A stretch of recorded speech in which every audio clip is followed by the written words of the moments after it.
Hello my dear beautiful and divine souls, welcome to a new reading. ये जो reading है वो आपके आने वाले हफ्ते की रीडिंग है, यानी कि जो ये आने वाला वीक है, जो ये वीक स्टार्ट हुआ है, उसमें आपकी एनर्जी किस तरह की रहने वाली है, क्या आपको छोड़ने की ज़रूरत है, किन बातों पे फोकस रहना चाहिए आपका इस वीक। और एक मैसेज लेंगे हम यूनिवर्स की गाइडेंस के तौर पर, और जानेंगे कि ये जो वीक है उसको आपको कैसे डिजाइन करना चाहिए, गाइडेंस लेकर, टैरो गाइडेंस लेकर। ये भी जानेंगे इस रीडिंग से कि ये जो वीक है वो आपके आने वाले समय के लिए कितना इम्पोर्टेंट है, क्या रोल प्ले करने वाला है ये वीक। यही सब हम इस रीडिंग में जानेंगे। तो चलिए स्टार्ट करते हैं इस रीडिंग को और जानते हैं कि आने वाला जो वीक है वो कैसा रहने वाला है, किस तरह की एनर्जी होगी, किन बातों का ख्याल रखना है, किन बातों पर अपना फोकस बनाए रखना है, ताकि जो आपका आने वाला समय है वो आपके फेवर में रह सके, आपके लिए फेवरेबल बन सके। तो चलिए स्टार्ट करते हैं इस रीडिंग को।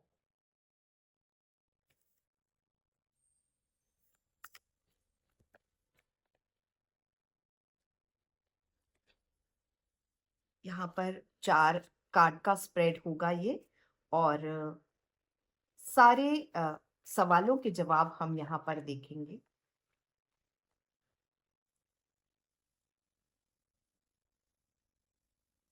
जनरल एनर्जी कैसी रहने वाली है, किन बातों को हमें आपको छोड़ना है, जाने देना है,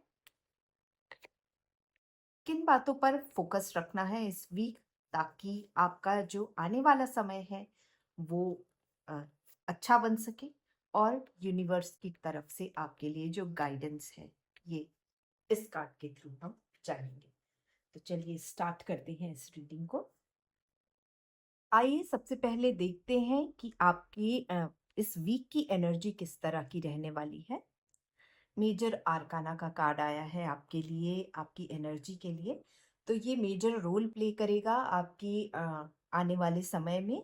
और जब भी मेजर आर्काना का कार्ड आता है किसी भी रीडिंग में, तो वो एक लंबे इवेंट की बात होती है, वहाँ पर लंबे इम्पैक्ट की बात होती है, लॉन्ग टर्म इफेक्ट की बात होती है वहाँ पर। और इम्पॉर्टेंट जो इवेंट्स हैं, जो आपकी लाइफ में कुछ इम्पोर्टेंट घटने वाला है या कुछ इम्पोर्टेंट चल रहा है, उसके बारे में बात होती है मेजर आर्काना की, जब भी बात होती है। तो राइट नाउ आप अब इस वीक ना जो एनर्जी है आपकी, इस एनर्जी को आप अपने ऊपर लगाने वाले हैं, आप अपने ऊपर फोकस रखने वाले हैं। और that means you will be focused on your personal development. ठीक है, you will be on the path to find self deep down. You are in search of self. आप कहीं ना कहीं आप अपने आप के अपने आप को, अपने इनर सेल्फ को ढूंढने की जर्नी में निकल चुके हैं। ठीक है, you are on the spiritual path. आप ये रियलाइज करें या ना करें, हो सकता है आपको अभी समझ में ही ना आ रहा हो कि स्पिरिचुअलिटी क्या है। पर जब एक बार हम उस पाथ पर चलते हैं ना, कि जहाँ पर हमें सेल्फ की खोज होती है, हम अपने अंदर झांकने की जब कोशिश करते हैं ना, that means you are in your spiritual path.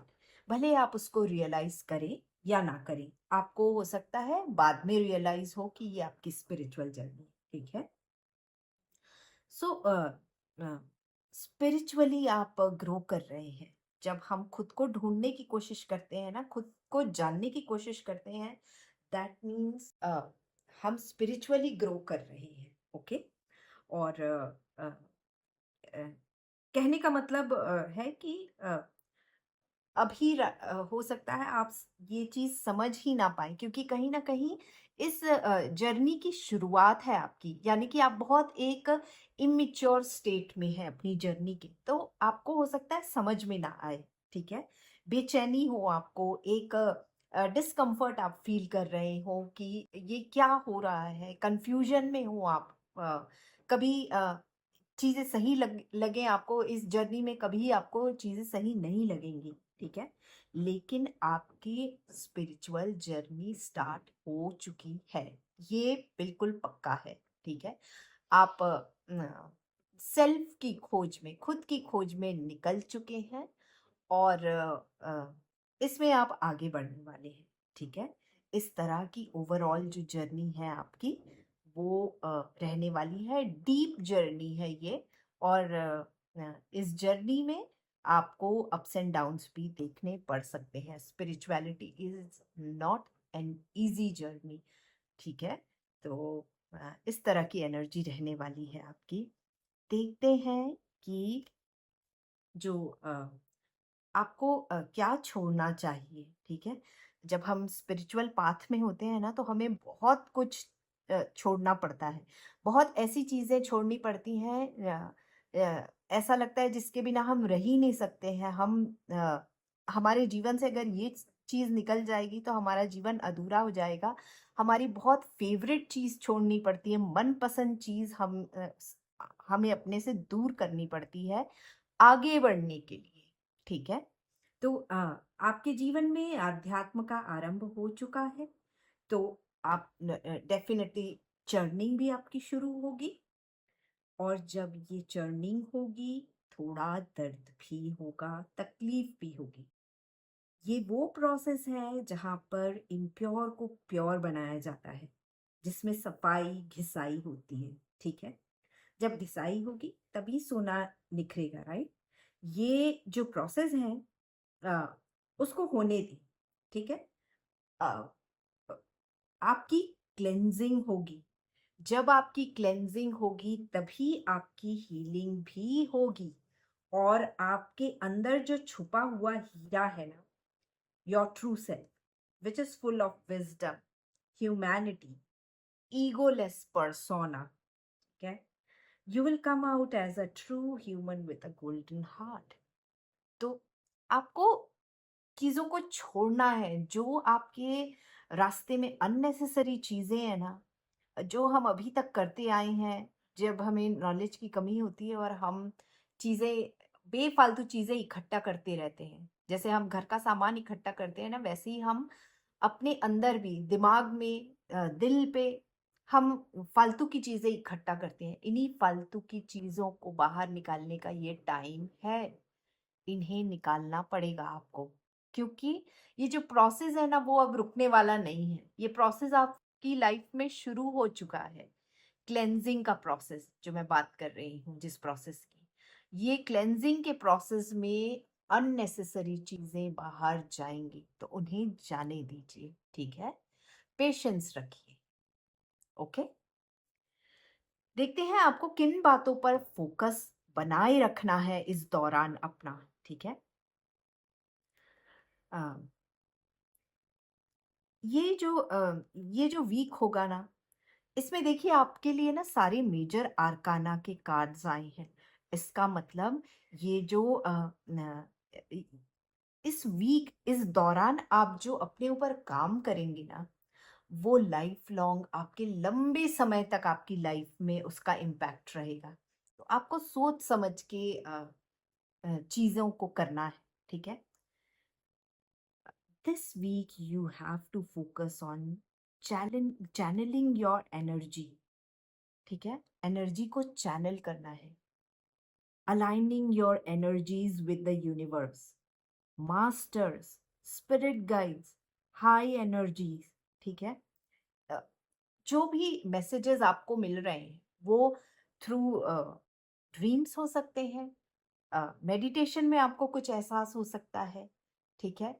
किसी के थ्रू मैसेज आपको मिल सकता है। हम कभी ऐसा होता है कि कुछ हम ढूँढते रहते हैं और उसका जवाब हमें हम टीवी देख रहे हैं तो किसी डायलॉग के थ्रू मिलता है, या हम किसी से बात कर रहे हैं, तो वो सामने वाला व्यक्ति कुछ एक ऐसी बात कह जाता है, जिससे हमें लगता है कि अ, यही तो हम ढूँढ रहे थे, यही तो वो आंसर है, राइट? तो अ, ध्यान दीजिए, आपको ध्यान देने की ज़रूरत है, ठीक है? एनर्जीज़ को वेस्ट नहीं करके उन्हें चैनलाइज़ कीजिए, मेडिटेशन कीजिए, वेरी इम्पोर्टेंट। इस जर्नी में आपके लिए बहुत इम्पोर्टेंट है मेडिटेशन करना, okay? So also spend time in nature. जब आप नेचर से कनेक्ट करेंगे ना, तो आपकी एनर्जीज़ जो है वो बैलेंस होना शुरू कर होंगी, ठीक है?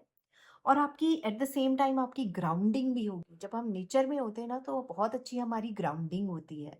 बिना कुछ किए, बिना एक्स्ट्रा एफर्ट लगाए हमारी ग्राउंडिंग होती है। अ, अगर आपके आसपास कोई नदी है या आप ऐसी जगह रहते हैं जहाँ पर समुद्र है, तो जाकर थोड़ी देर वहाँ पर टाइम स्पेंड कीजिए। आसपास आपके अगर बड़े-बड़े पेड़ वाली जगह है ना, वहाँ पर जाकर बैठिए, उस पेड़ के नीचे बैठिए, है ना? और अगर आपके पास गार्डन है, उस गार्डन में बैठिए, पेड़-पौधों के बीच में बैठिए, ठीक है? और जो ये सारा जो प्रोसेस है, ये अ, जो प्रोसेस अभी आपके साथ चल भी रहा है ना, जब आप नेचर से कनेक्ट होंगे, नेचर से जुड़ेंगे, नेचर में टाइम स्पेंड करेंगे, वो आपको ये जो कुछ भी चल रहा है ना, उसके प्रेशर से आपको अ, बचाएगी। आप वो प्रेशर हैंडल कर पाएँगे, ठीक है? इसलिए बहुत ज़रूरी है।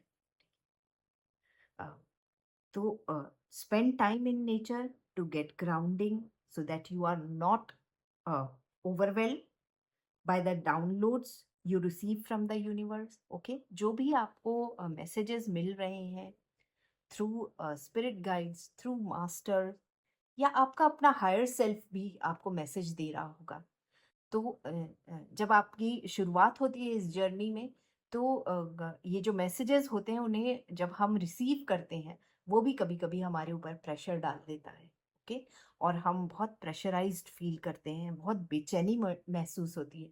इसीलिए हमें नेचर में टाइम स्पेंड करना चाहिए, ठीक है? It's always advisable to spend time in nature. Okay, तो ताकि ये जो आप पर प्रेशर बन रहा है ना, उस प्रेशर को आप ले सकें, आपकी एनर्जी इतनी अलाइन हो जाए चीज़ों के साथ में, 5 एलिमेंट्स के साथ आप जुड़ें और आपकी चीज़ें अलाइन हो जाए, और आप जो ये डाउनलोड्स हैं, वो वेस्ट ना हो आपके। ओके? सो आई होप कि आप समझ रहे होंगे कि आपको क्या करना है। अब देख लेते हैं यूनिवर्स का आपके लिए क्या मैसेज है।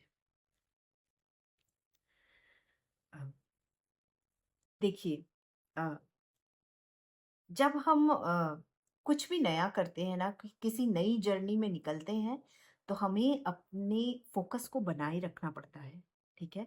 अगर हम ज़रा भी इधर-उधर ध्यान देंगे तो हमारी चीज़ें, हम भटक सकते हैं अपने रास्ते से।